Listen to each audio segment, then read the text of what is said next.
A paz do Senhor para todos. Nessa oportunidade, nós vamos fazer um comentário sobre as teorias que tentam dar uma resposta, para a questão da alma do homem, visto que na lição 3 nós falamos sobre a mordomia da alma e a mordomia do espírito, sobre esses dois aspectos, essas duas partes invisíveis que compõem o homem juntamente com o corpo, pois o homem é um ser tricotômico, formado de corpo, alma e espírito.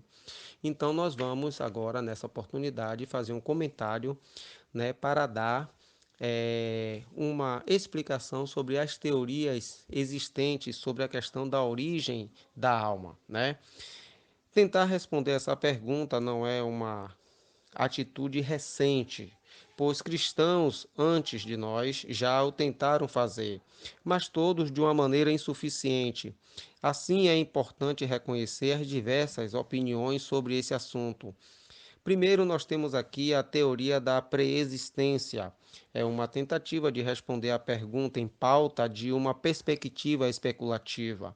Para os defensores do preexistencialismo, as almas dos homens já existiam em um estado anterior e qualquer deficiência moral que demonstrasse neste estado teria grande implicação na vida material desta alma. Ou seja, o espiritismo e o panteísmo ensinam essa teoria.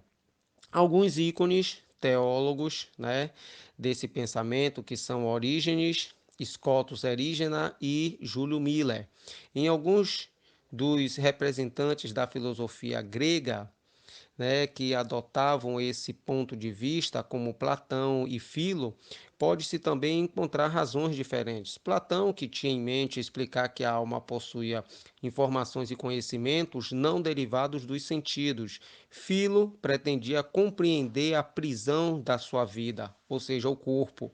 Esses pensamentos acabaram por influenciar Orígenes, que tentou explicar a disparidade de condições em que os homens entram no mundo. Nas formas mais modernas desse pensamento, podemos encontrar então Kant e Júlio Miller. Para eles, a depravação da vontade ou sua deficiência moral só pode ser real a partir de um ato pessoal de autodeterminação em um estado anterior ao da vida material. Assim, todos os homens que vivem materialmente têm suas definições finais determinadas por esse ato pré-temporal. Algumas objeções para essa teoria da preexistência nós podemos objetar dessa maneira. Por exemplo, em primeiro lugar, essa corrente teológica ou ideológica, ela é vazia de bases bíblicas, Por exemplo, esse pensamento tem origem na visão dualista entre a matéria e o espírito ensinado pela filosofia pagã.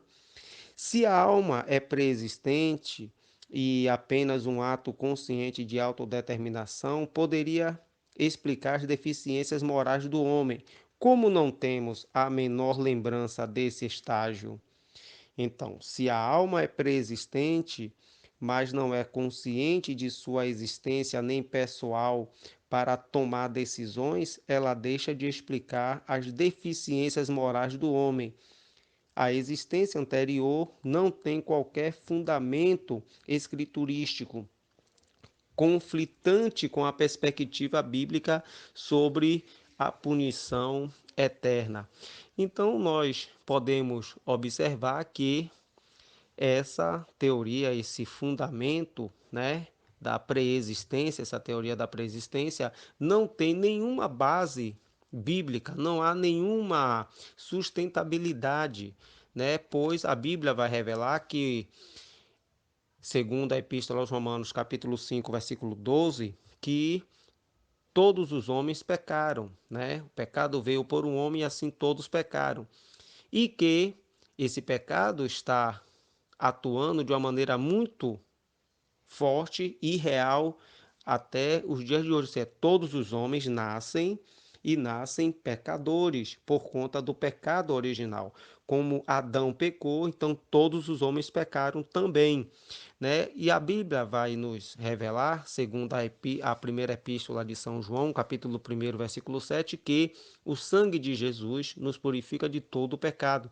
Então, quando o homem ele tem um encontro com Deus, então ele torna-se um pecador arrependido, ele então tem os seus pecados perdoados e torna-se então um homem, uma nova criatura, né? E Deus então age de uma maneira na vida desse homem, tornando então uma pessoa regenerada, pois no momento em que ele recebe a Jesus como Senhor e Salvador da sua vida, o Espírito Santo entrando nesse homem age com um papel de regenerador, transformador. É por isso que a Bíblia diz que as coisas velhas já passaram, tudo se fez novo e o homem torna-se uma nova criatura. Uma outra teoria é a teoria do criacionismo. Essa teoria criacionista, ela afirma que Deus cria diariamente almas para acoplar em corpos que estão sendo gerados. A tentativa desta teoria é responder à pergunta em pauta de uma perspectiva filosófica, mas com fundamentação bíblica. Alguns teólogos que defendem tal posição, né, como Berkoff, Roger, Jerônimo e Pelágio, tanto Jerônimo como Pelágio, eles, né, que eram símbolos de uma geração antiga de pensadores cristãos, que influenciados pelos pensamentos de Aristóteles, chegaram à conclusão que Deus criou imediatamente a alma de cada ser humano e a uniu a um corpo, na concepção ou no nascimento, ou em algum momento entre esses dois eventos. Roger e Berkoff têm pensamento semelhante ao demonstrado por Jerônimo e Pelágio. Sobre isso, Berkoff vai afirmar que cada alma individualmente deve ser considerada como uma imediata criação de Deus, devendo a sua origem a um ato criador direto, cuja ocasião não se pode determinar com precisão. Alguns argumentos que nós observamos aqui é o seguinte: primeiro, normalmente são encontrados três grandes argumentos em prol desse pensamento, que são eles: na criação é demonstrada que existe diferença entre a origem do corpo e da alma. No decorrer das evidências bíblicas, é possível notar que sempre existe algum tipo de separação entre esses dois aspectos, como no texto de Isaías capítulo 42, versículo 5, em Números capítulo 16, versículo 22, Hebreus capítulo 12, versículo 9.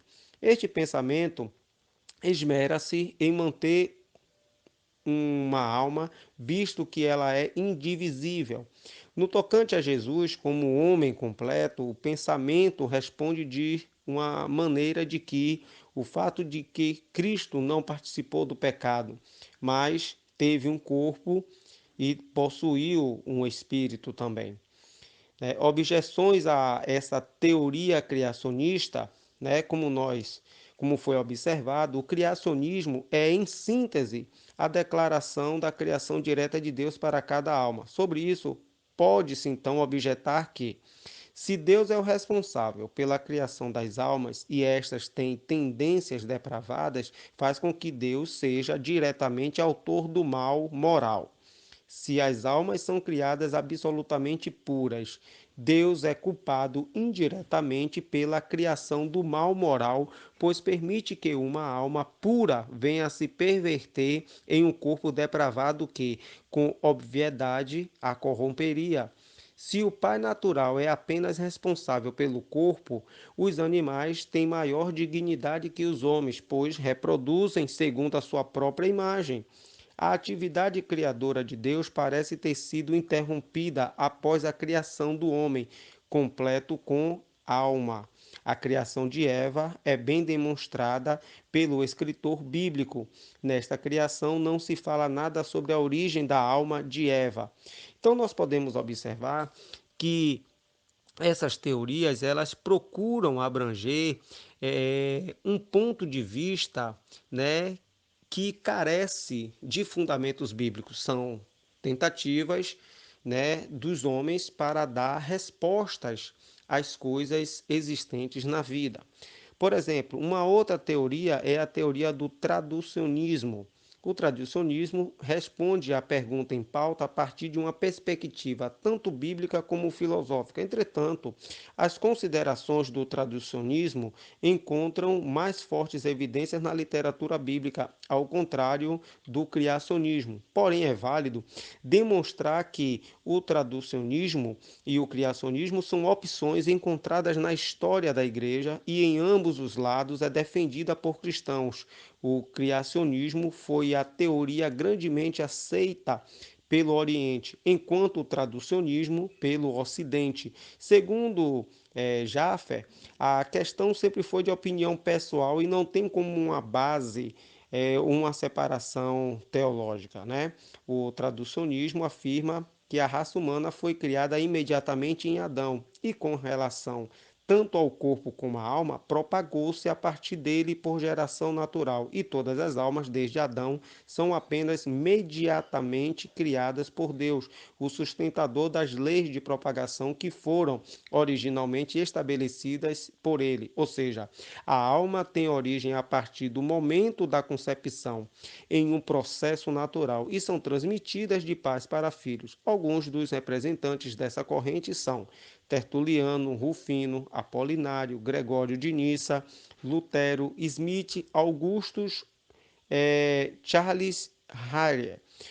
Alguns argumentos a favor do traducionismo são é, está em harmonia com o relato da criação, pois Deus soprou uma única vez o fôlego de vida no homem e deixou que ele se reproduzisse. A criação da alma de Eva estava incluída na de Adão. A Bíblia afirma que os descendentes foram formados da carne de seus pais.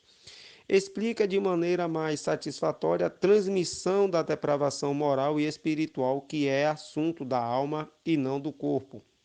Agora, algumas objeções à teoria traducionista, né? Vários argumentos poderiam ser demonstrados, né? Tais como: se Deus só age mediatamente em relação à sua obra criativa, após a criação, que será então a regeneração?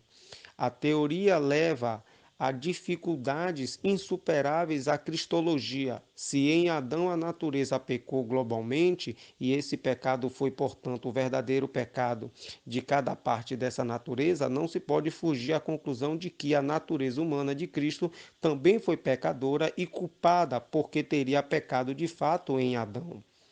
Então, nós temos que observar que, como foi demonstrado, dentre as variantes consideráveis, como resposta à questão que reporta-se à origem da alma, apenas uma é completamente descartável, a da preexistência, visto ser repleta de muitas falácias filosóficas e raízes lançadas em um panteísmo oriental, que em formas modernas está inserido o espiritismo. Entretanto, o traducionismo e o criacionismo têm formas mais aceitáveis, embora sejam contraditórias também entre si.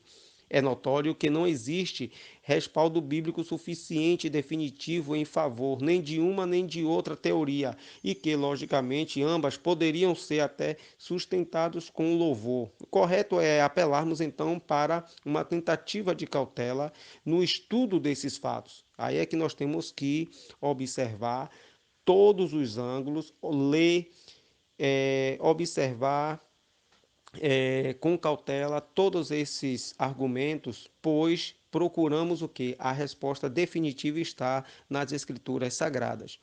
O mistério da vontade de Deus afirma que o problema de muitos teólogos é que eles querem desvendar o inescrutável, uma vez que não temos tamanha clareza a partir dos relatos bíblicos, não devemos então buscar uma sabedoria além do que por Deus foi dada a conhecer em sua revelação. Entretanto, deve-se então ressaltar que o traducionismo merece então uma maior consideração, visto que reporta-se melhor ao testemunho das Escrituras a respeito deste fato, né? Então nós vemos que todos esses ensinos, todas essas teorias visam dar uma resposta à origem da alma, mas nós devemos aqui nos ater nas escrituras sagradas que vejamos aqui comigo no Salmos de número 131. Vamos ver o que está escrito aqui no versículo 1. Senhor, o meu coração não se elevou, nem os meus olhos se levantaram.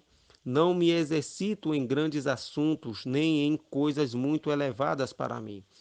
Quando nós observamos, então, a questão do Salmo de número 139, nós vamos aqui nos ater a dois versículos, que é o versículo 15 e o versículo 16, que diz assim: Os meus ossos não te foram encobertos, quando no oculto fui formado e entretecido como nas profundezas da terra. Os teus olhos viram o meu corpo ainda informe, e no teu livro todas estas coisas foram escritas, as quais iam sendo dia a dia formadas, quando nem ainda uma delas havia.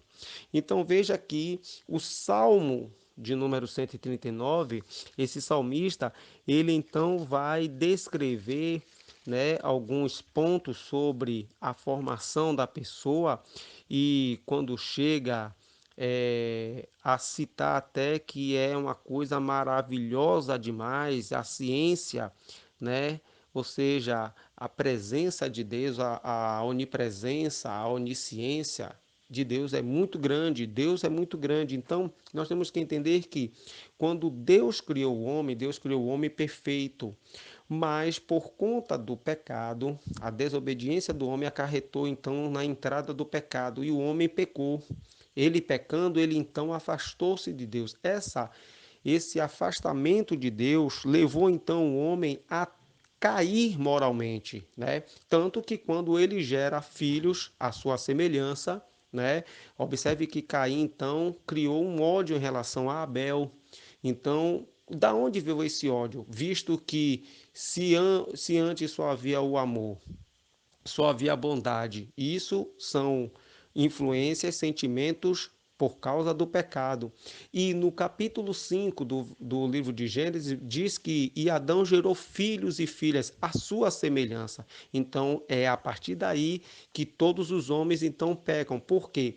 Porque no momento em que nós nascemos, né, isso acaba sendo o quê? Nós entrando no mundo, nós estamos com a deficiência de caráter, nós estamos distantes de Deus por conta de uma relação que foi rompida no início da criação. É por isso que a Bíblia diz que todos os homens pecaram, em Adão todos pecaram, porque se Adão permanecesse firme e fiel a Deus, com comunhão a Deus, toda a humanidade também teria uma comunhão com Deus, por quê? Porque não teria o pecado e todos teriam apenas o que? O sentimento, né, que estava sendo passado através de Adão, que era todas as questões morais. Mas como Adão pecou, então houve o que? Uma queda de caráter, houve um rompimento dessa comunhão. Moralmente falando, o homem caiu. Então todos os homens nascem, né, com essa influência negativa, né? A sua natureza humana tornou-se caída. E aí isso é que vai passando de geração a geração de todos os homens. Por isso que todos pecaram.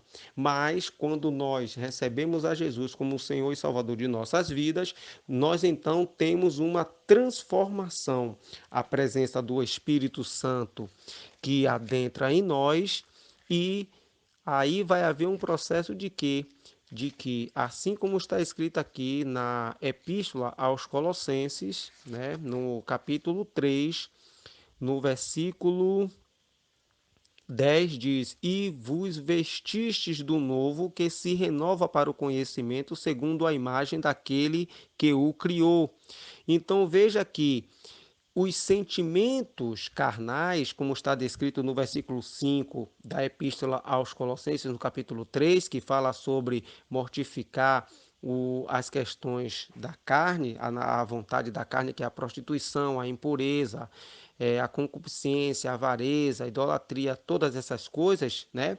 Então isso faz com que nós nos despojemos para que nós possamos então ser uma nova criatura através da fé em Jesus que nos transforma. Então há o que? Uma reconciliação do homem para com Deus, e aí ele torna-se uma nova criatura, e aí ele volta a ter uma comunhão com o Pai, sendo então moralmente santo.